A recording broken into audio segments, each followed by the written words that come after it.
Thank you. Thank you very much. Welcome, everybody. Welcome, welcome. This is, I think it's our last Sunday. We can do this song that Jeb wrote for us. It's called Let Go, Let God. So when we get to the chorus, we want you to sing along with us. Come on, Jeb.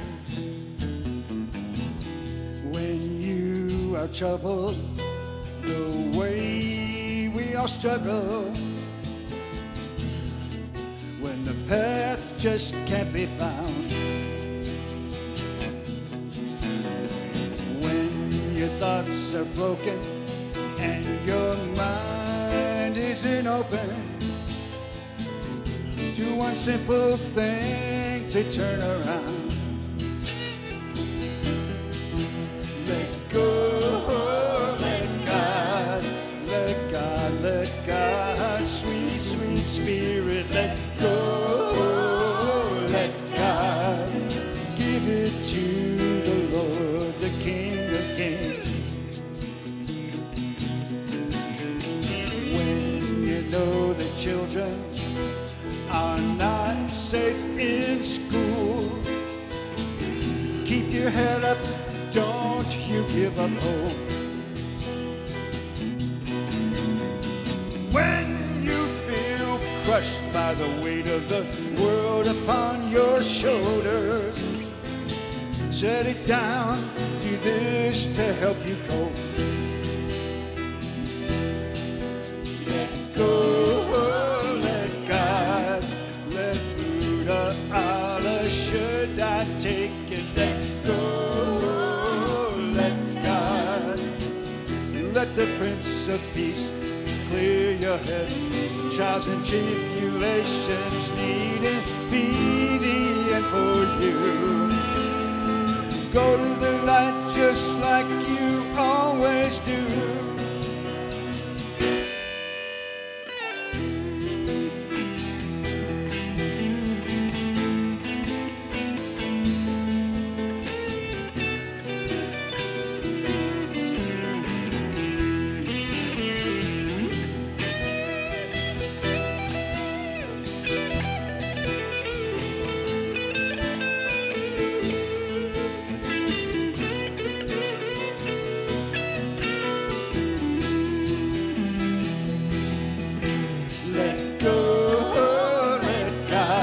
Give it to Mother, Father, everything, God. Let go, let God.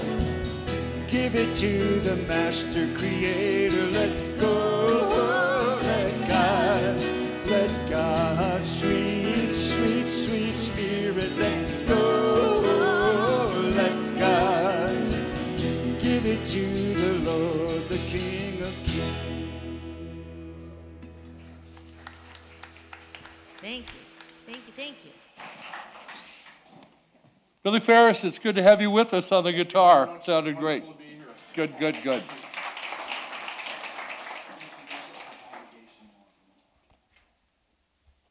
Good morning. I'm Reverend Rick Beatty. I'm the senior minister here. Is there anybody here for the very first time today? Welcome. We're so glad you're here.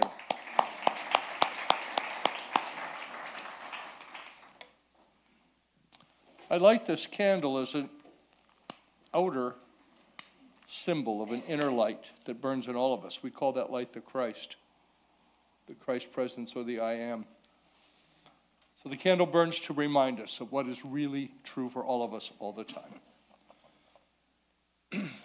Please silence your cell phones, and I'm going to do that with mine too, because mine is usually the one that rings.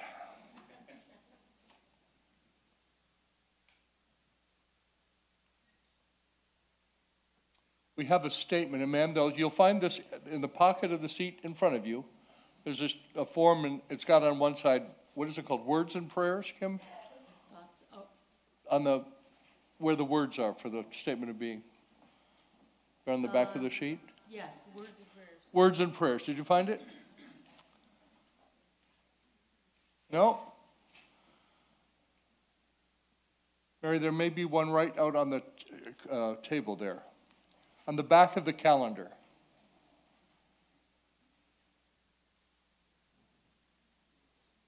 We're a very helpful church. We try to make sure that everybody's like, there you go. Takes a village.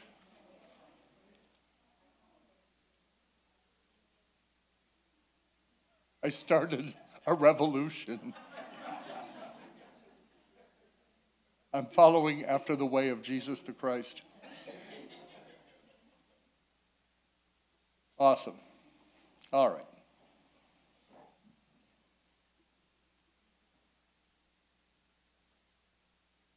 We say a statement of being as we begin our service, and you'll find it on that sheet on the other side from the calendar, and we do it together.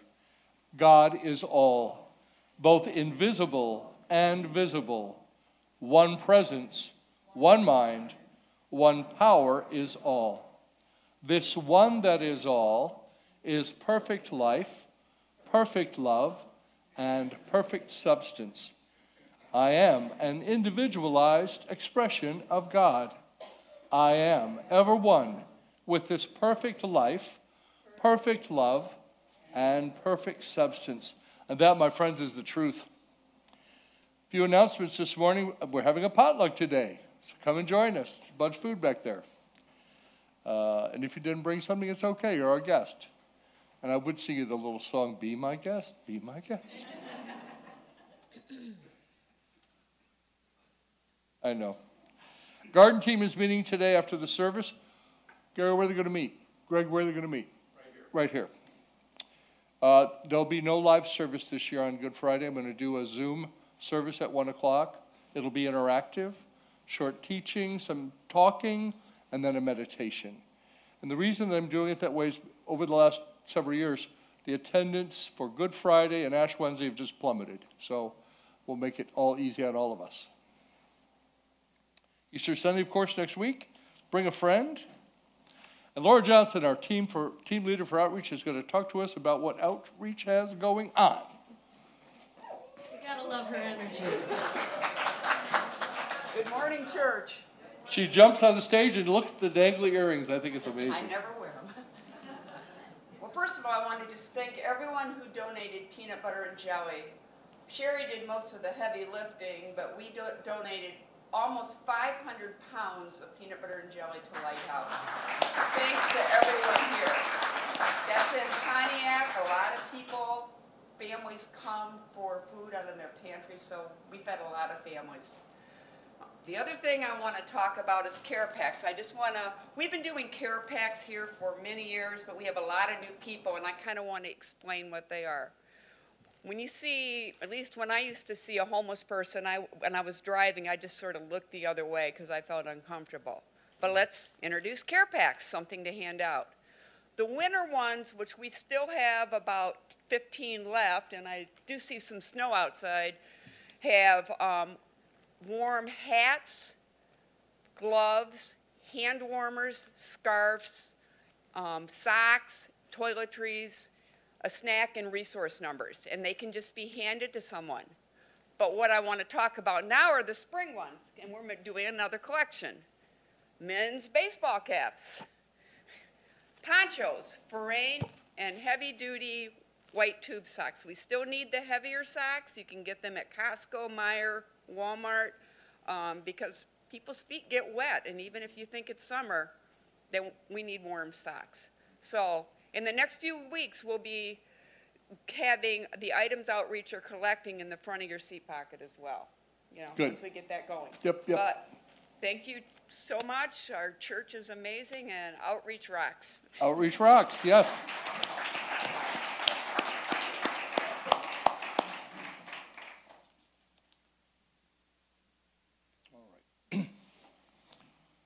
I'm going to share today's daily word reading with you, and I do so with permission of Unity, the publishers of Daily Word. Palm Sunday. The Christ within protects and clears my way. Just try that on. How does that feel inside of you to know that the Christ within protects and clears my way? As I enter Holy Week, I reflect on Jesus' triumphant entry into Jerusalem and how the multitudes greeted him shouting, Hosanna! Blessed is the one who comes in the name of the Lord. Like so many, I have used the sacred time of Lent to cleanse my soul of beliefs and habits that no longer serve me. I have felt blessed as I have opened my heart to the healing, cleansing waters of spirit. Now I feel ready to welcome a greater awareness of the Christ within me. Every part of me quivers with eager anticipation. The world seems fresh, and I feel newly alive. I behold the Christ in me and in all others. With joy I celebrate. With gratitude I humbly bless the Christ in me and in everyone. And the Bible verse for today is from Matthew 21:9. Blessed is the one who comes in the name of the Lord. And let me tell you that name, to come in the name of something means to embody the very essence of it, right? And the Lord is the law, the principles that we live by. So what that really is saying is blessed is the one who comes in the nature or lives the nature of the principles that we practice. And that's from Matthew 21:9. Amen. Prayer partners who are holding sacred space for us today in the building and available to you after service in the back corners of the room are Reverend CJ and Vernon Smith. So good to have CJ safely back from a recent vacation that she was able to navigate. You know where we were 10 years ago today, CJ? You were in the hospital, and I was filling in for you. Do you remember that? I figured.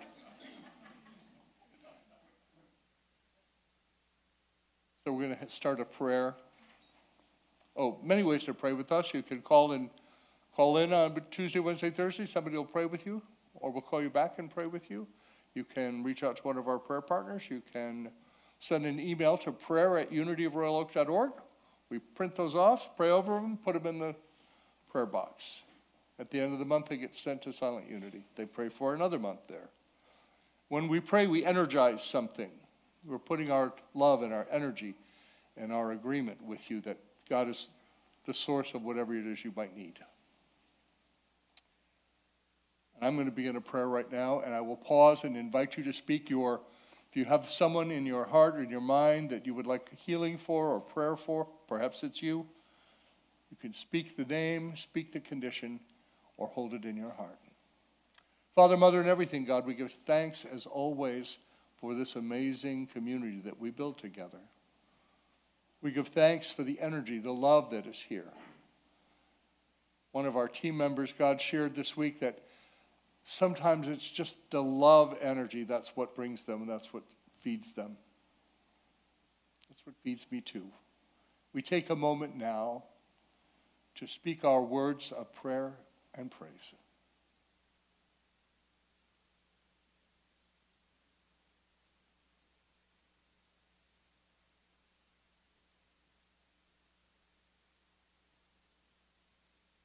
And let us now hold our nation in peace for a few moments.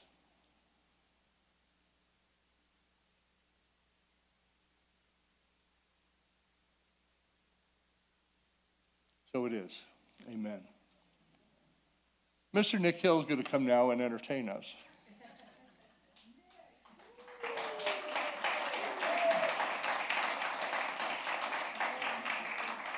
Actually, he's going to educate us, but you know, from this vantage point, I get to see what's going on in the back of the room. I've seen him dance back there so many times, you have no idea.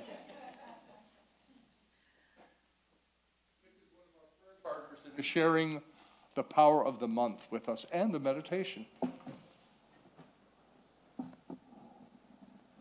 Good morning. Whoa. That's a full house.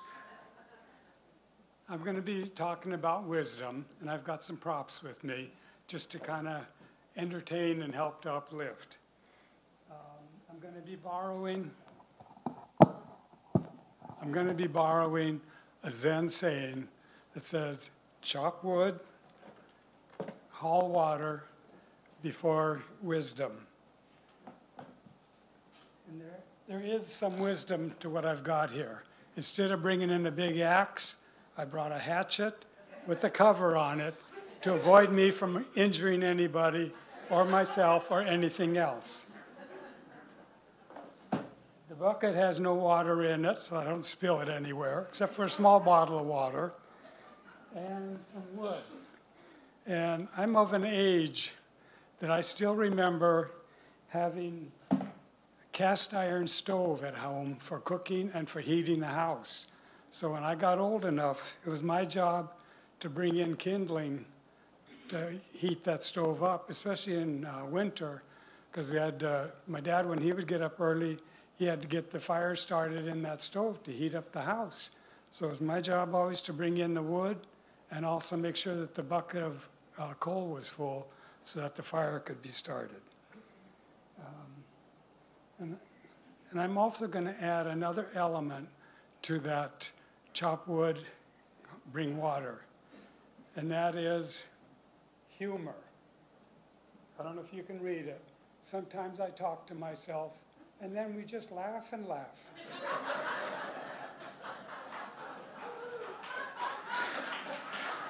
So I'm adding the element of humor. Don't take yourself too serious, because then you get boring, and you bore yourself, and you lose a lot of life.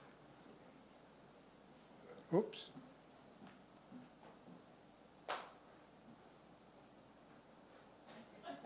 I'm glad I'm not the only one who leaves my clock in my chair.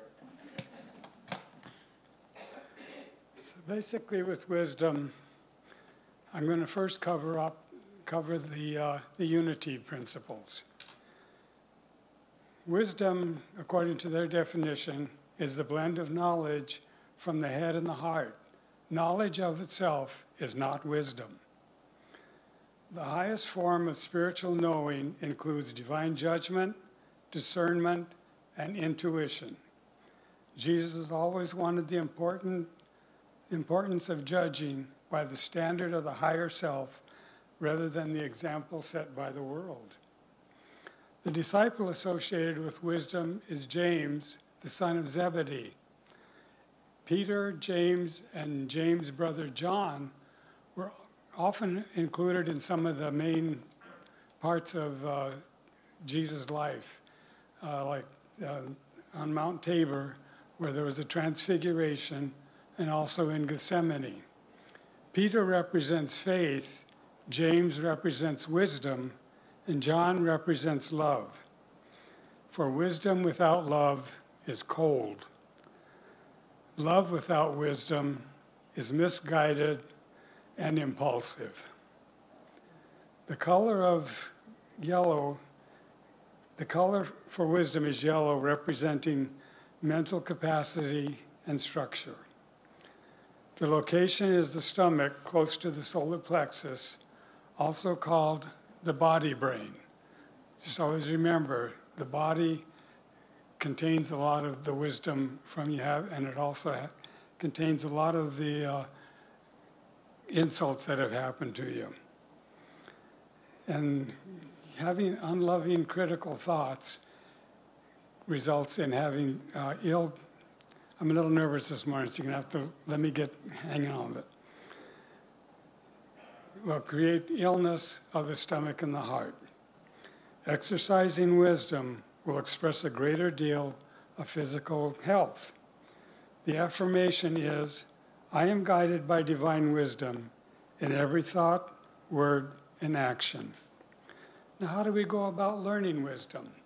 It's strange how whenever you start focusing in on something to learn it, things start popping up that kind of helps you to increase something more. And the one sentence that I found, I don't know where I was reading it, said, before you can become wise, you must first admit that you're not. And it's sort of like the Zen preacher. He had somebody coming to him to learn how to do Zen. So he was talking with the person, trying to get to know him. And as the person was talking, the preacher, not the preacher. The monk. Okay, we'll go with the monk. Preacher didn't sound right. The monk started pouring tea into the cup. And the guy was still talking. He kept pouring the tea, the cup filled up, it was overflowing, it was going everywhere. The guy said, "What are you doing? Keep pouring tea, there's no room in the cup. You need to stop." And the monk. I'm glad you guys are here. The monk says, "How do you expect me to teach you wisdom when your mind is full and overflowing with stuff? You got to empty your mind first."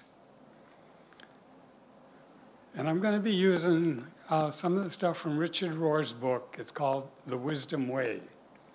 In it, he talks about we all look at the world through our own lens, a matrix of culturally inherited qualities, family influences, and other life experiences. This lens, or our worldview, truly determines how we see everything.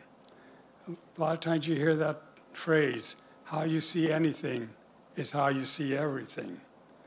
And you do well to know what that worldview is, because it stops you from seeing what you should see and just looking at what your worldview tells you to look for.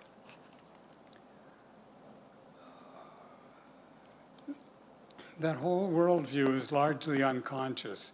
It's something that happens to us as we grow up, as we get life experiences, as we have people come and tell us what we need to do. As a small child, we need a lot of structure and order in order to be able to figure out how we navigate, how we learn to get up and move around, who is who, who provides what to do whenever I'm hungry, I need to be fed, what to do whenever I need to have poopy diapers changed. So the little children are always learning from the family around them and from other kids around them. As they grow older, they start getting experiences from other kids and also from other families. So they start questioning what they've learned, and Richard uses a process called order, disorder, and reorder. Basically, order is whenever you're kind of settled down, you got your worldview figured out, and you keep on going with it. Disorder comes whenever you start getting challenges, and you look at your worldview and what you think you believe, and you're going, maybe there's something here I need to take a look at. So then your worldview starts getting disordered until you have had enough experiences and had enough of looking internally to find out, what is my worldview according to what I'm learning? So this goes on, and it's not something that we do consciously. It's something that happens to us. And we can never think our way into a new way of living. We have to live our way into a new way of thinking.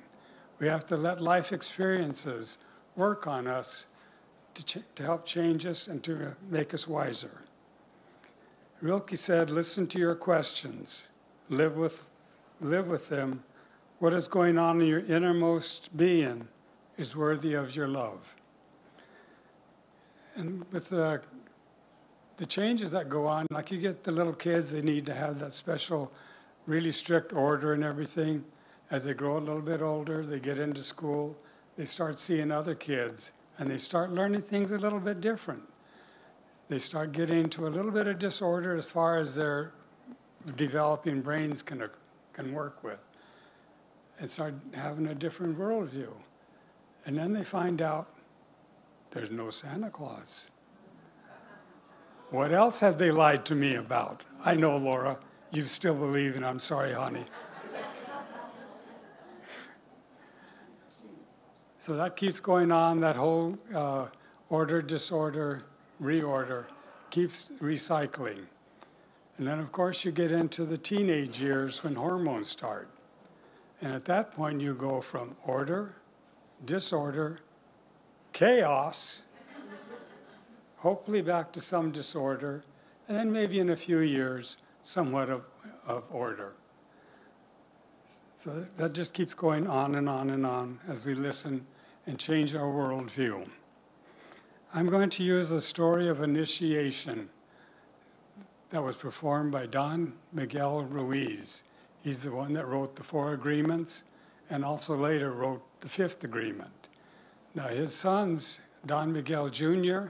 and Don Juan Ruiz, have come of age and understanding that he was going to do an initiation ceremony with them. Don Miguel is the shaman of the Toltec group of people. And basically a shaman is one who recognizes that all of us are of a life force and that we're all connected. So he realizes this and he works with that very often. The Toltec was a spiritual group of people that saw that all of us were connected, but they also revered all of nature, all of the people, all of the animals, and saw that it was all connected. They also revered their elders, because a lot of them would go to the elders to seek wisdom, and they would have special ceremonies to talk with the elders to find out what they should do. So he gave to each of the sons a leather bag that had some items in it. And in it were, I've got some up here, there's stones, a feather, and a stick. And he told them, take out your first stone.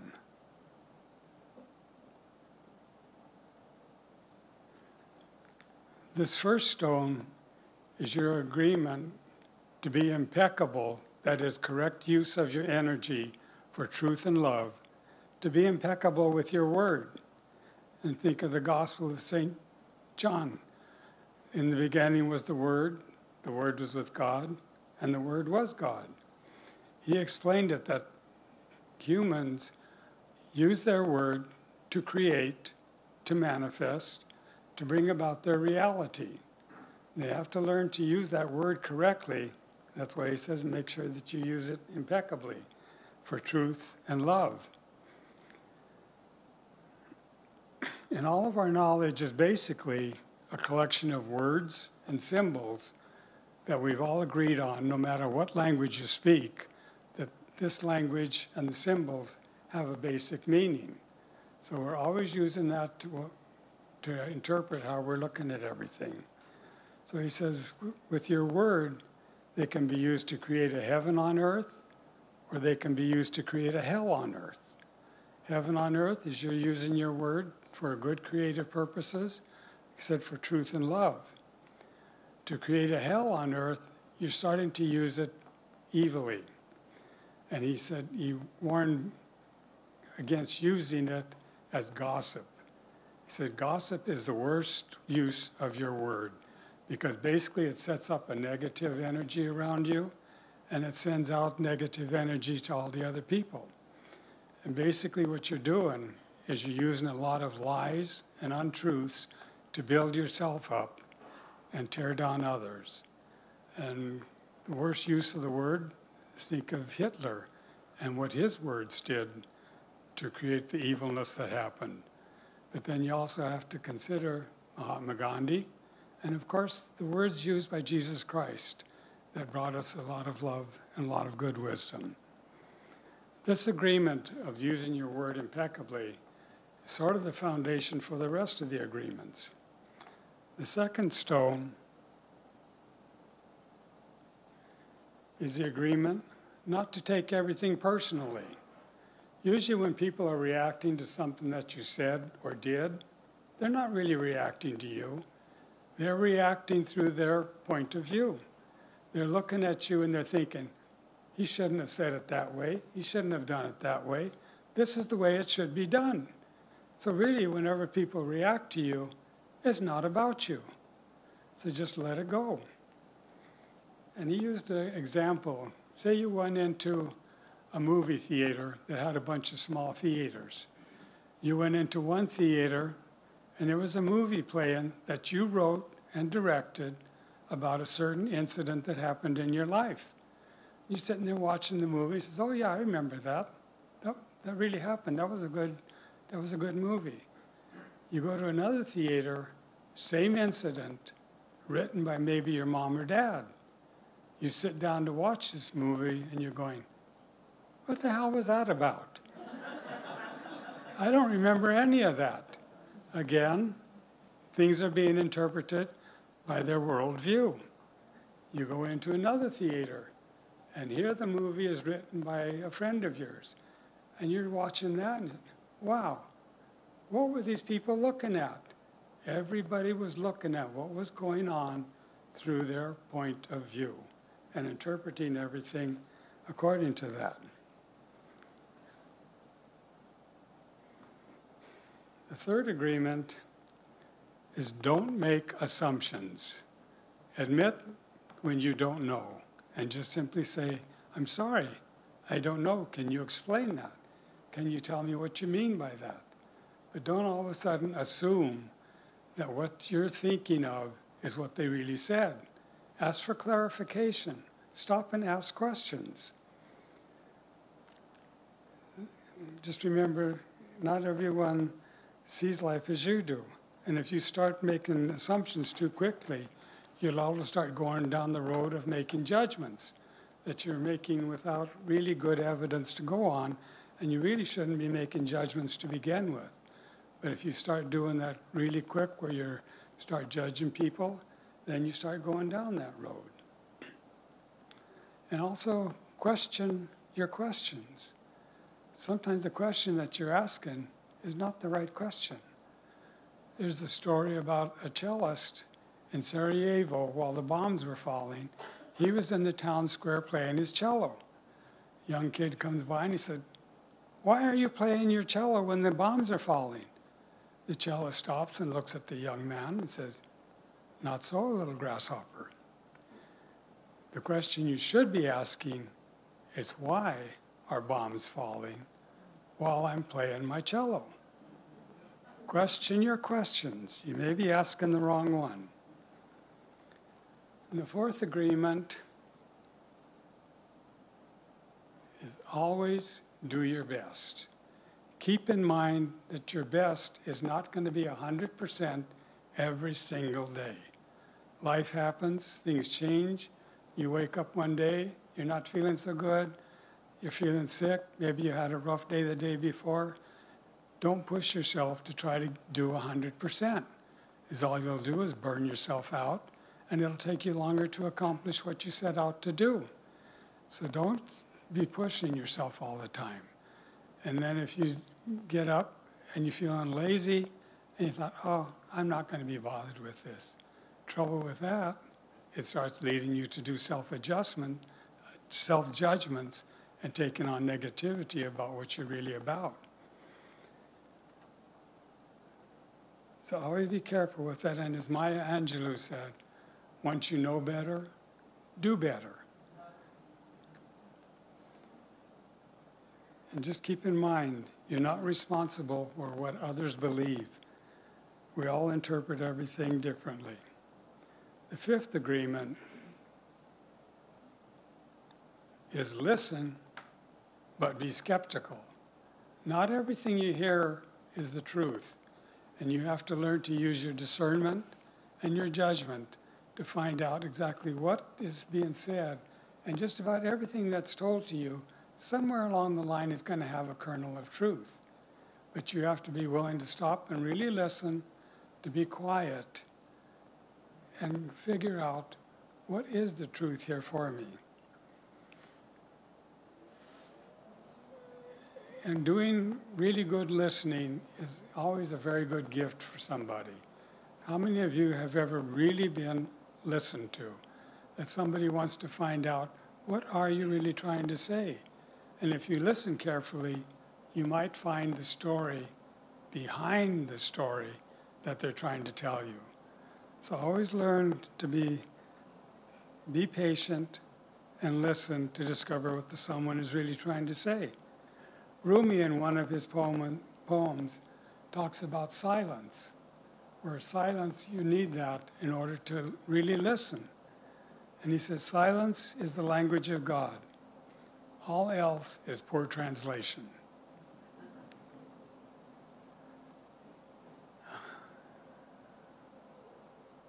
I'm running out of time and I don't want to cut into the service.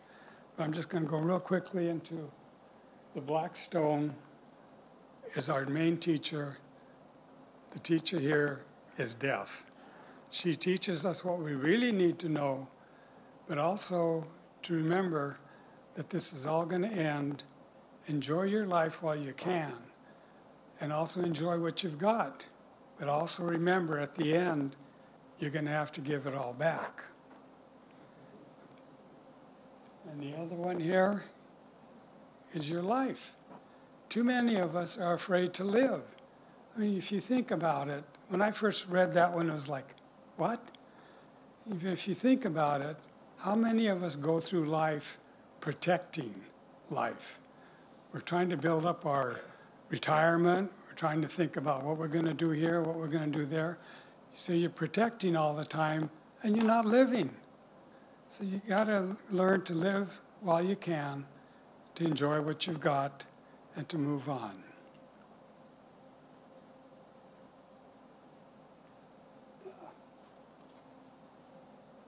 The stick here is a representative of the life. The Toltecs used the snake, and this one here, the shaman said, this is a two-headed snake. This is how you're living your life, the good and the bad. And it's all a matter of gray. Not everything is good, not everything is bad. So always remember that, and keep in mind that your life is a continuum. And the last one is a feather. And basically he said this feather represents your freedom to live as you should, your freedom to follow your spirituality, and your freedom to always be a loving person. Don't abuse it. I'm going to be ending this now.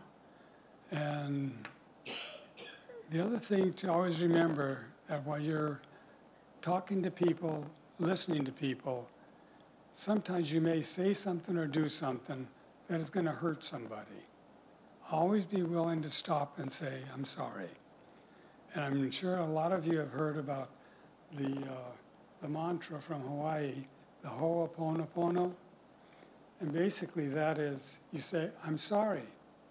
You accept responsibility for what you did. Please forgive me. Now this may take several repetitions, and in some cases don't expect to be forgiven right away. They may need some time to process what just happened. And then you say, thank you. Thank you that you have stopped to listen to me and listen to my apology. You may have to also repeat that several times. And then at the end, also say, I love you, and include yourself.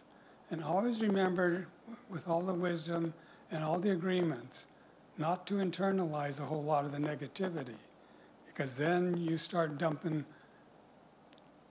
bad stuff on you. I'm being careful. I'm watching you. I can see those eyes going, and back over there, Mary is going. So I'm going to leave you with a prayer that I'm sure all of you have heard at one time or another. It's called the Serenity Prayer. God, grant me the serenity to accept the things I cannot change, courage to change the things that I can, and the wisdom to know the difference. And I'm going to close this out with the poem from Mary Oliver.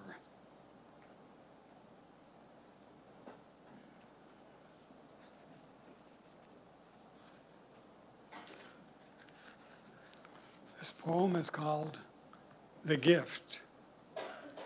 Be still, my soul, and steadfast. Earth and heaven both are still watching, though time is draining from the clock, and your walk that was confident and quick has become slow. So be slow if you must, but let the heart still play its true part. Love still as once you loved, deeply and with patience. Let God and the world know that you are grateful, that the gift that has been given. And so this month I reached my 79th year.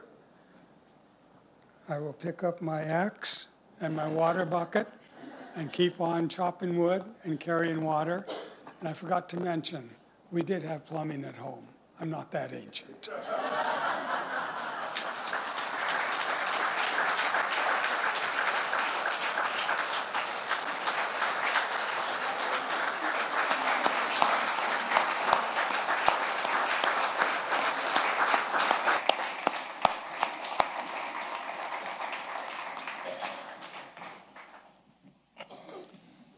Let all of the church say amen.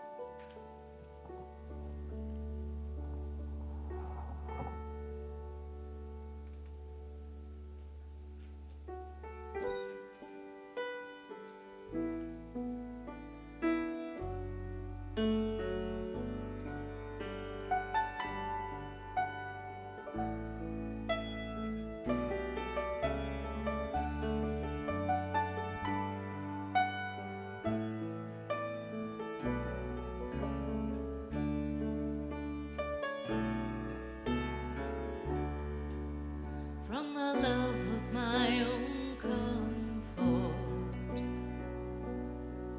from the fear of having nothing, from the life of worldly passions, deliver me, oh God, from the need to be understood, and from the need to be accepted, from the fear of being lonely.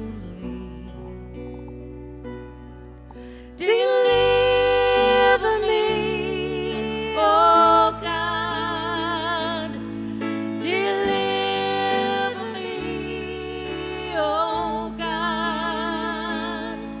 And I shall not want, no, I shall not want.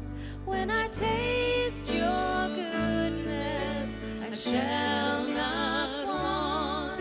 When I taste your goodness, I shall not want.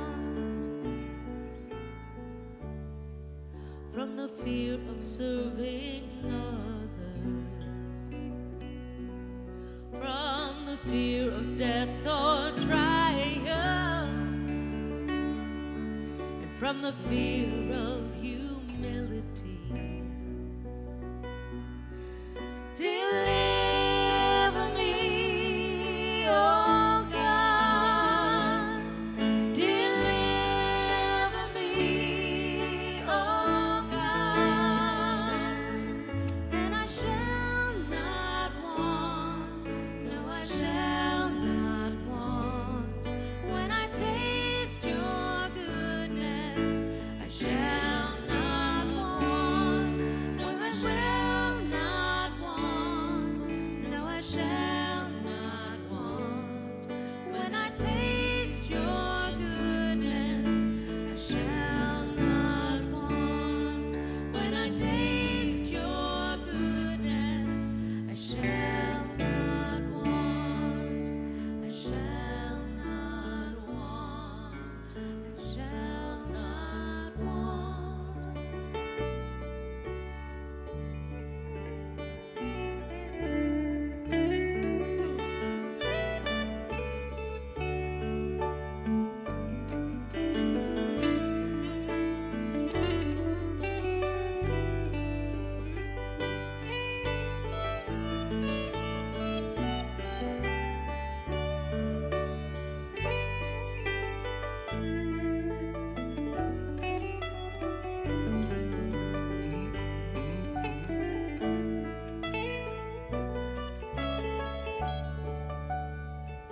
I love the ways that a lifetime of singing together brings your harmonies so close. This is Kim's sister, if you don't know.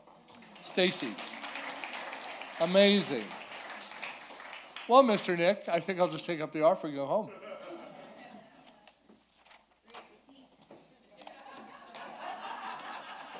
Oh, I'll sneak a little something in here. So it's Palm Sunday. Most of us know the story. Jesus was coming into Jerusalem to observe the Passover. The Passover that from being liberated from slavery for years. This was the greatest feast in the Jewish year, and all adult men within 20 miles had to come. It was mandatory. Metaphysically, and Jews were also celebrating the Exodus from their enslavement in Egypt. That was the reason for the celebration. It's interesting to note that Passover represents the transition in consciousness from worldly to spiritual. That last journey, the last bit. And we're all doing that all the time. The donkey represented, among other things, the world of ideas, the sense world, the human world. And he rode on an ass or a donkey, not a horse, which was warlike. You see, the Jews were wanting him to save them. Literally, Hosanna means save now. They were wanting to, because they were basically slaves. They were slaves to the Romans, and the chief priests were in collusion with them because that kept the priests in power. There's nothing new. You could just project this all unto today. It would all fit. The Jews were very poor. They were taxed and taxed and taxed.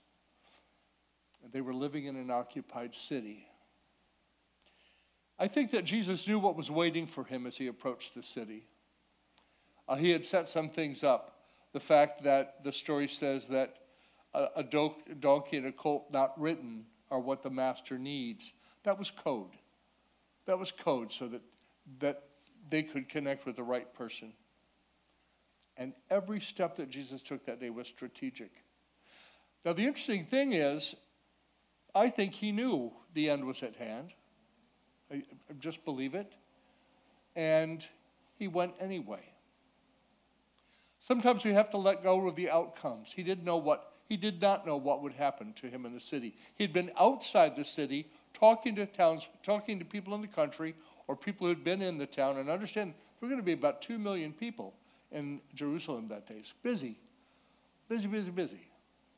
He'd been hearing the murmurs and the whispers that the chief priests were out to get him and were looking for a reason to arrest him.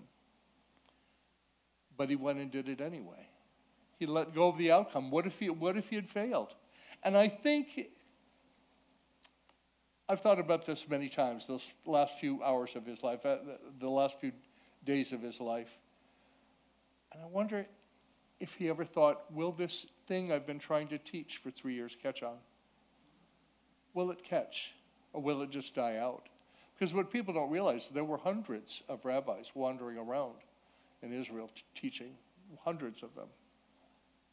The difference is that he's the only one that died and rose. That's all.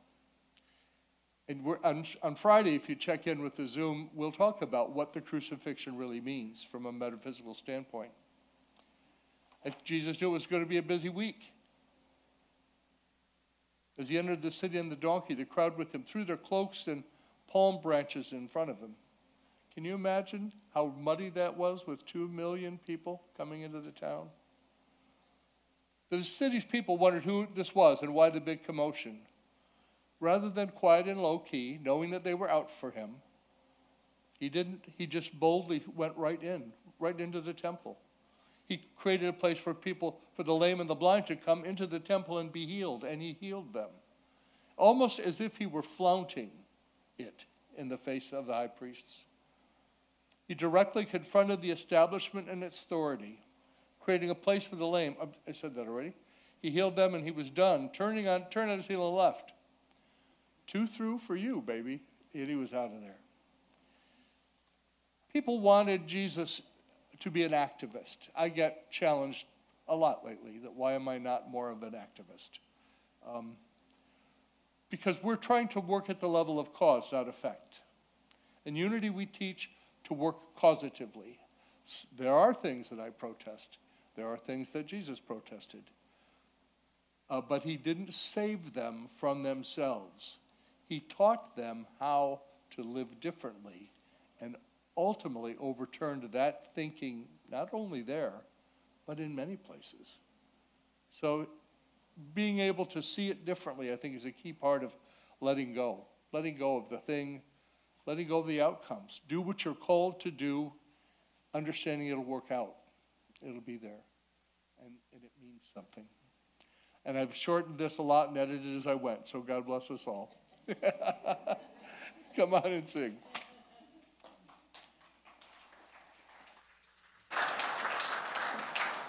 Actually, there's a part I wasn't going to tell you, but I'm going to tell you this little part. This morning, I woke up very early with, I don't know, a war going on in my guts. And I wasn't sure I was going to be able to come in today. And I was determined, so I got that dealt with, enough time in the bathroom, and it eventually passes. And when I let Carol, anyway, Carol said, why didn't you just stay home? And now I see that I could have, Nick, so it's no problem.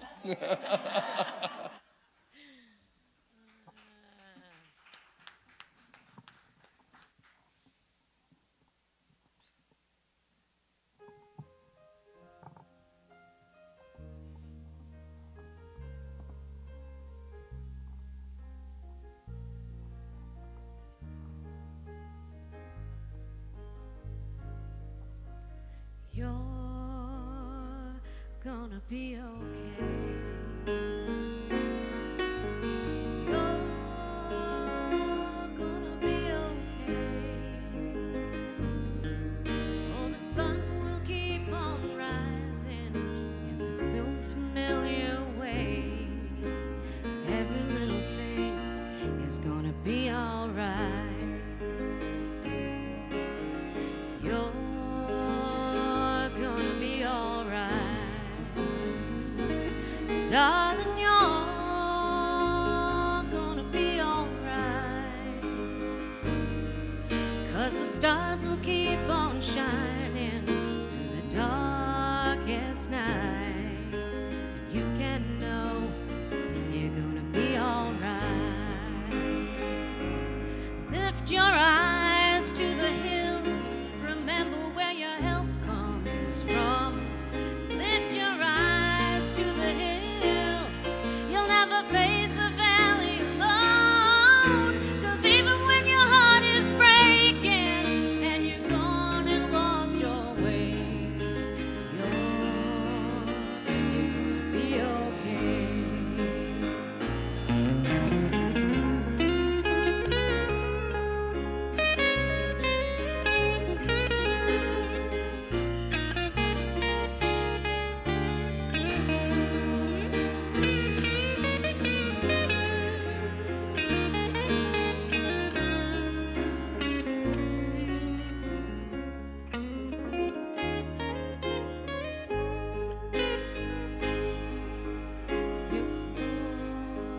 You're gonna be okay.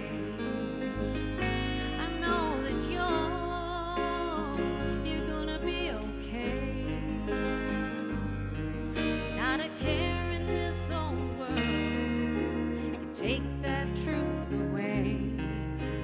You're gonna be okay. You're gonna be alright. Darling, you're gonna be alright. At the end of all our breath, when we're beckoned on to the light, love will meet you there. You're gonna be alright. Oh, at the end of all our breath is the beginning of new life. And you're gonna be all right.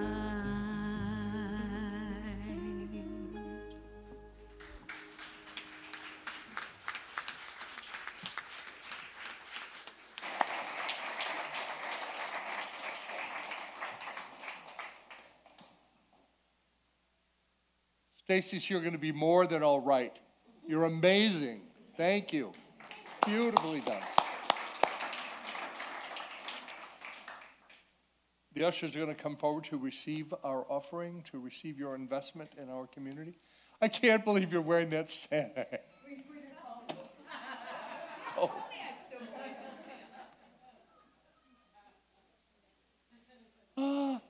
I love that this community is so authentic. People give their gifts of humor. They share their talents of outreach team and PB&J and making the kitchen run and filling in Sunday school and doing all the things we do. Steve is one of our most faithful volunteers. He does it quietly, always working behind the scenes, taking the trash out. You know?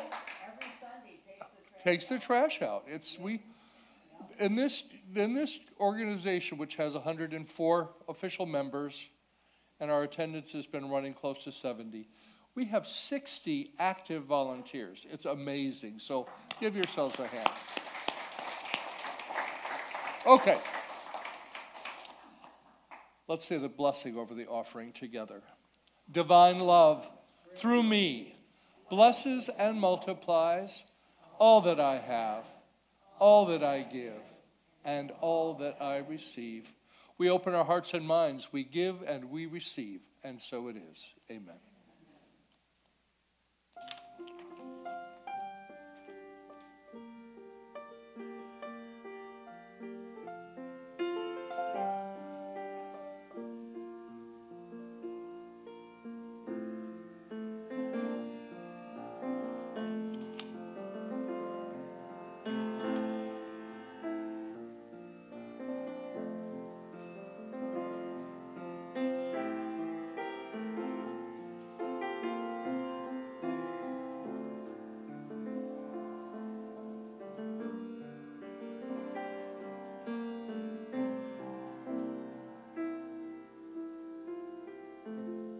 Pray with us. We give thanks for the gifts and the givers. We bless them all. And we bless the food that's waiting for us.